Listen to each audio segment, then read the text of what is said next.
Fala galerinha, beleza? Professor Beraldo na área aí para mais uma aulinha de ciências para vocês. Então bora estudar comigo, pessoal. Vamos lá. Bom, pessoal, hoje a gente vai entender um pouquinho melhor sobre os grupos vegetais. Todos? É claro que não, tá? A gente vai dar uma introduzida em alguns grupos, certo? E depois vamos aprofundar especialmente no grupo das briófitas, tá? Primeiro o grupo vegetal e o mais simples. Mas antes de a gente pensar em aprofundamento, vamos pensar um pouquinho na classificação geral das plantas, tá? As plantas elas são divididas em quatro grupos: briófitas, pteridófitas, gimnospermas e angiospermas. As briófitas são aquelas plantinhas menores, os musguinhos, tá? As pteridófitas, elas são mais conhecidas por causa das samambaias. As gimnospermas, aqui no Brasil, a gente tem o pinheiro do Paraná, a famosa araucária. E as angiospermas são aquelas flores que a gente conhece, aquelas plantas que a gente conhece que tem flor, fruto e semente, tá?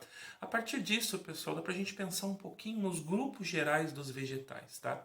Todo vegetal ele pertence ao grupo eucarionte, ou seja, toda célula vegetal ela possui núcleo.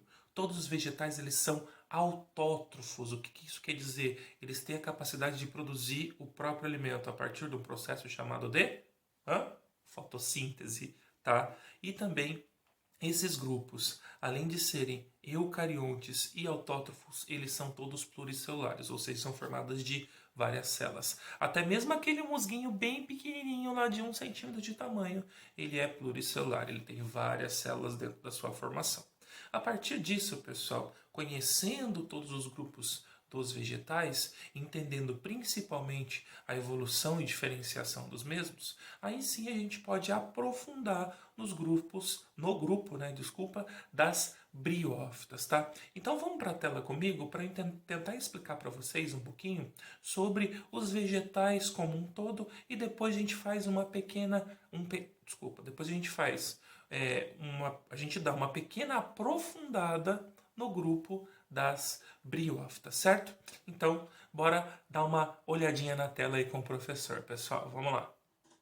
Bom, pessoal, vamos aprender um pouquinho sobre o reino plant. Como mostra aqui na nossa árvore da evolução, né? Então a gente tem aqui o reino Monera, né, que é o reino das bactérias, protistas, algas e protozoários. Em um dos ramos das algas, mais especificamente das algas verdes, tá, das clorófitas, você tem o desenvolvimento das plantas, certo? Aí sim surge o reino das plantas, o reino plant. E é esse reino que a gente vai estudar, certo? Aqui dentro do reino plant, pessoal, nós temos algumas características que são gerais. Por exemplo, o reino plant ele é dividido em subfilos, né, que são quatro, que é o subfilo das briófitas, das pteridófitas, das gimnospermas e das angiospermas, onde todos eles são pluricelulares, eucariontes e autótrofos, como já foi falado. Tá? Aqui a gente tem duas imagens, na verdade, que representam muito bem o reino plant. Por exemplo, aqui eu tenho um grupo de briófitas, tá? Um grupo de musguinhos bem pequenininhos, de 1 a 1,5 cm de tamanho. Enquanto aqui eu tenho um grupo de gimnospermas, aqui no caso é a foto de uma sequoia, tá? Gigantesca, cerca de 50, 60 metros de altura, tá? Ou seja, eu tenho plantinhas bem pequenininhas e plantinhas gigantonas, que são todas pluricelulares, eucariontes e autótrofas, pertencentes ao reino plant, tá? Ou então reino vegetal. O principal para se entender sobre a introdução do reino plant é as diferenças de cada um desses grupos, tá? Então a gente tem aqui o ancestral, que seria a alga do grupo das clorófitas, indivíduo aquático, e aí o surgimento das plantas, a partir da primeira planta terrestre que pertence ao grupo das briófitas. Uma planta muito simples, que não possui vascularização, ou seja, ela não tem vasinhos dentro dela para fazer o transporte de substâncias, como água, sais minerais, glicose produzida na fotossíntese. Tudo é passado, célula por célula, célula por célula. A célulazinha vizinha passa para outra do lado, a célulazinha vizinha passa para outra do lado. Isso a gente fala de transporte por difusão, esse é o nome que recebe. E essa é a característica das briófitas. Dentro do grupo das plantas, ela é a mais simples. Ela tem uma inovação muito grande, que é ser a primeira planta terrestre, mas ela é muito simples, porque ela não tem vasos condutores, ela é sempre de pequeno porte por causa da ausência desses vasos condutores, certo? Aí na linha evolutiva, depois das briófitas, nós temos as pteridófitas, representadas, por exemplo, pela samambaia, tá? Que aí você vai encontrar na casa da sua avó uma penduradinha ali bonitinha. As samambaias já são as primeiras plantas vasculares. A vascularização surgiu no grupo das pteridófitas. Então, as samambaiazinhas, as pteridófitas como um todo, já possuem pequenos vasinhos condutores dentro dela, que facilita o transporte de substâncias. Se eu preciso levar a água da raiz até as folhas, é muito mais rápido, porque eu tenho um tubo que liga essas duas. Eu não preciso ficar mandando célula por célula por célula por célula para sair da base e chegar até a parte mais alta. Isso deu uma vantagem evolutiva para as pteridófitas. Elas conseguiram crescer mais do que as briófitas. Comparando, por exemplo, eu tenho lá a samambaia sul, típica de Mata Atlântica aqui no Brasil. Ela atinge 3 metros de altura. Enquanto a briófita não vai passar ali de 1 centímetro e meio. Por quê? Porque são plantas onde briófitas não têm vasos condutores e pteridófitas têm vasos condutores. Na linha evolutiva, a próxima planta seria do grupo das gimnospermas, que sim, também teve uma novidade evolutiva. Essas são as primeiras plantas com sementes, certo? A semente é a estrutura da planta que guarda dentro dela o embrião. Se a planta tem uma estrutura responsável para guardar, proteger e nutrir o embrião, ela tem muito mais vantagem evolutiva do que todas as outras plantas antecessoras, no caso briófitas e pteridófitas. Essa semente ela serve para ajudar a planta a se espalhar pelo ambiente muito mais facilmente. Enquanto a gente tem briófitas e pteridófitas mais próximas de ambientes úmidos, e eu vou explicar isso porque daqui a pouquinho, gimnospermas elas conseguem se espalhar por mais espaços no planeta Terra, exatamente por causa da existência dessas sementinhas. Então, além de vasos condutores, as gimnospermas também possuem sementes, tá? E mais para frente a gente vai falar, elas podem ser bem grandonas porque surgiu a lignificação nos caules, a presença de lignina, que é uma proteína que ajuda o caule a ficar mais duro, mais rígido. E assim as plantas conseguem crescer bastante. E por último, na linha evolutiva, as angiospermas, que tem como novidade a presença de flores e frutos. Professor, o que traz de evolução para a planta ter flor e fruto? Traz muita coisa. Por exemplo, as flores podem atrair um beija-flor, uma abelha, uma formiga, para poder pegar o néctar para se alimentar e, sem querer, carregar o grão de pólen para outras folhas, para outras flores. Ou seja, ajuda a planta na sua reprodução. O fruto pode servir de alimento para uma ave. A ave vai lá, come o fruto, voa 200, 300, 400 metros, 10 quilômetros e defeca.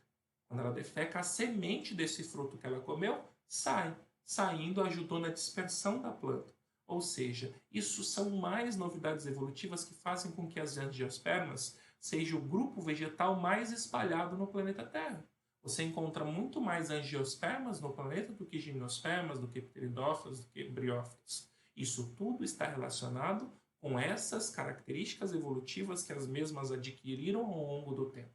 Tudo bem? Vou mostrar aqui para vocês agora algumas fotinhas de cada um dos grupos. Por exemplo, as briófitas, ó, esses musguinhos cobrindo a pedra, cobrindo o tronco, bem pequenininhos aqui olhados próximo na foto, são as briófitas. Depois aqui a gente tem as pteridófitas, ó, as folhinhas da samambaia, atrás das folhas tem essa estrutura chamada de soro, que a gente vai aprender mais para frente.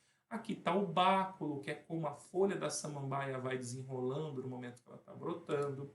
Depois a gente tem as gimnospermas, olha aqui, ó, pinheiros, araucárias, as cicas, que são muito utilizadas para ornamentar jardim. Com certeza vocês já viram alguma dessas em algum jardim. Aqui os eucaliptos, bem grandões, tá? São todas gimnospermas.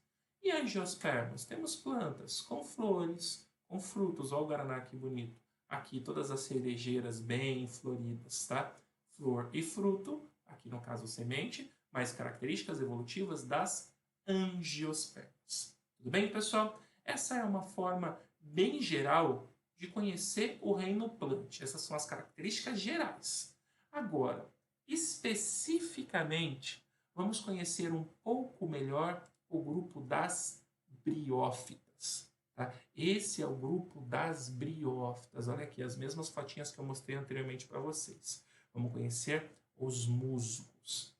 Tá? As briófitas, como eu disse, são as primeiras plantas terrestres, vivem em local muito úmido e sombreado, são avasculares, ou seja, passam a água e os nutrientes sempre célula a célula, como eu já expliquei, têm tamanho muito reduzido, não possuem sementes, flores e frutos, e têm uma função legal, elas dão firmeza ao solo e também servem como indicadores de poluição.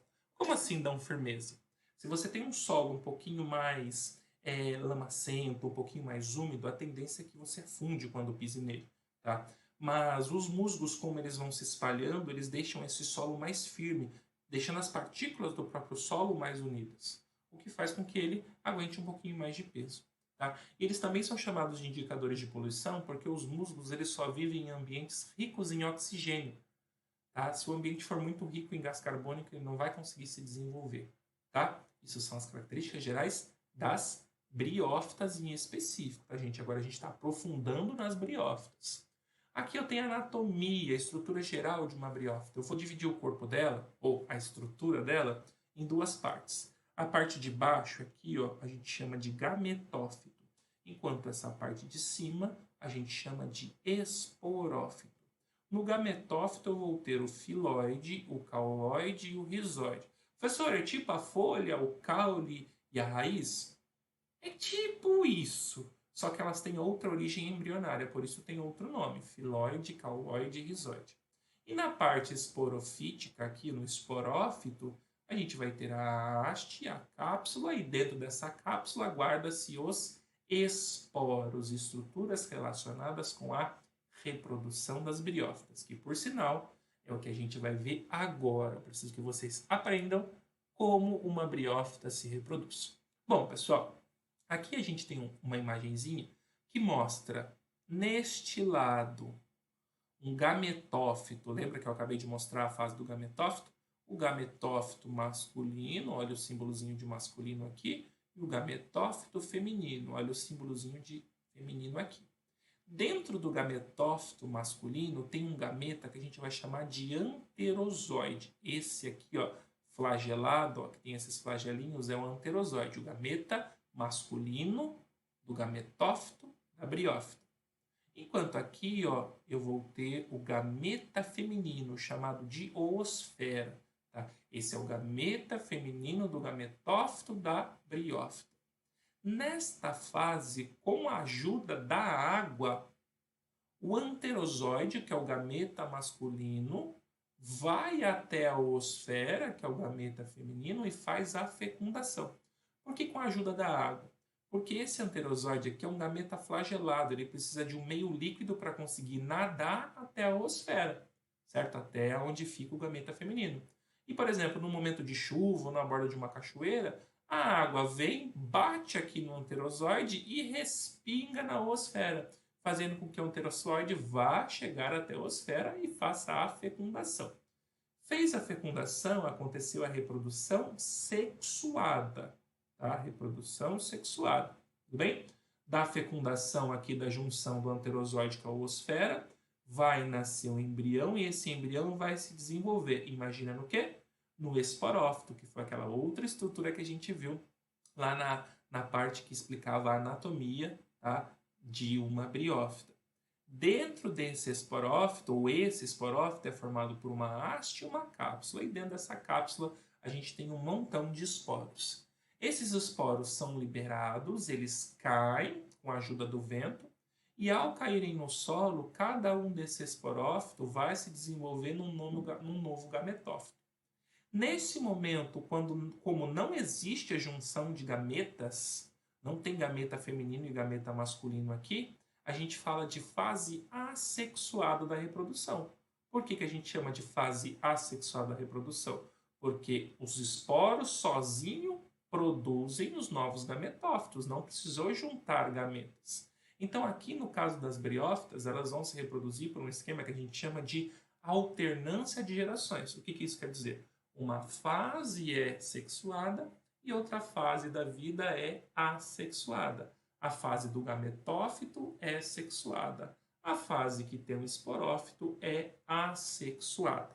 Tudo bem? Conseguiram entender aí tudo sobre as briófitas, pessoal? Espero que sim, hein? Bom, pessoal, espero que vocês tenham entendido tudo o que eu falei sobre esse assunto, certo? E se por acaso vocês não entenderam, dá uma rebobinada aí no filme. Ô, professor, rebobinada. Dá uma voltada aí no vídeo, certo? Dá uma voltadinha no vídeo, assiste novamente tudo o que vocês têm dificuldade e depois, ó, bola pra frente, pessoal. Um abraço do Proberaldo e até a nossa próxima aula.